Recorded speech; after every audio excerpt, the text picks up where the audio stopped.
If I had died when I was supposed to, I would have missed out on all the fun.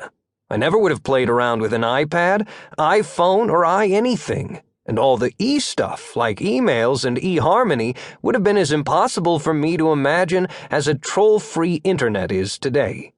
I would have missed out on ineffable masterpieces like Chaucer's Canterbury Tales, Beethoven's Ode to Joy, and Monty Python and the Holy Grail. And toilet paper. Let me tell you, people go on and on about what a great idea electricity was, but I'm going to put toilet paper right next to the wheel and say those are the best ideas anyone's ever had. Scoff at it if you will, but try living for 2 millennia without it, and then we'll talk. The dawn of modern civilization was largely cold, wretched, and smelled bad, and the best that can be said about it is that it's in the past.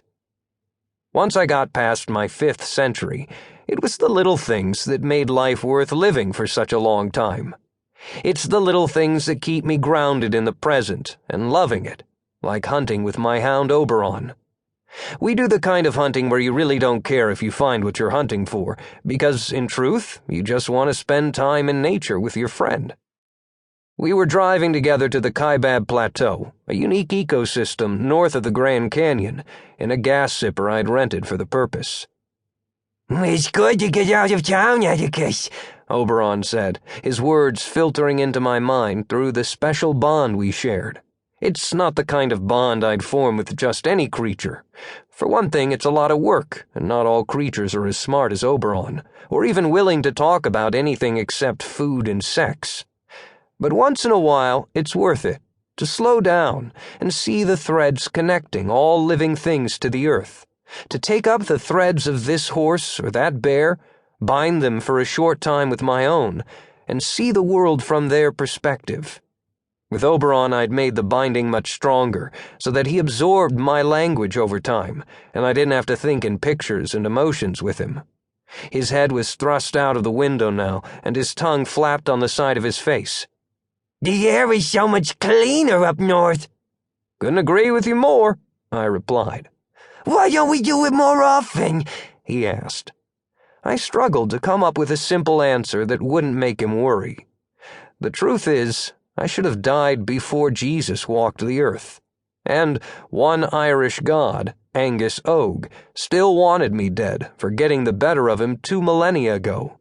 He had all sorts of fae scouring the earth looking for me, and I can't spend too much time in the forests because I invariably leave traces.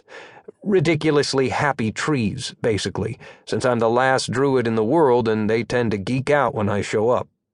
That means I have to hide out in cities. The Fae don't like to visit places full of iron, and Arizona in particular is nice because the Phoenix metro area is a vast, sprawling city that the Fae find revolting. It's not that they can't handle walking around in an urban area. It's more that they're lazy and can't get in and out of Phoenix quickly. They travel via oak, ash, and thorn, and there's only a couple of places in the state, far from the city, where they grow together. Staying in town was simply safer for me, but Oberon didn't know anything about my old troubles yet, and I had no reason to burden him with them now. I settled on a pedestrian excuse instead. Well, there's the shop to run. I have people who depend on me to make their tea.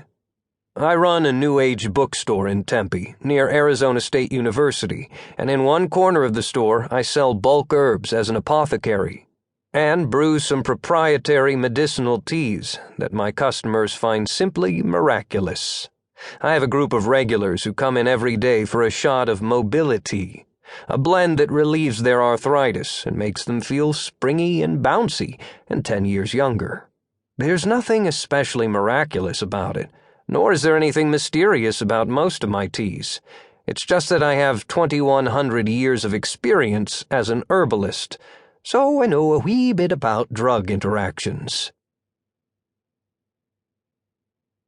To keep listening to this audiobook, I've left you a link in the description so you can do it, at no cost thanks to Audible's 30-day free trial.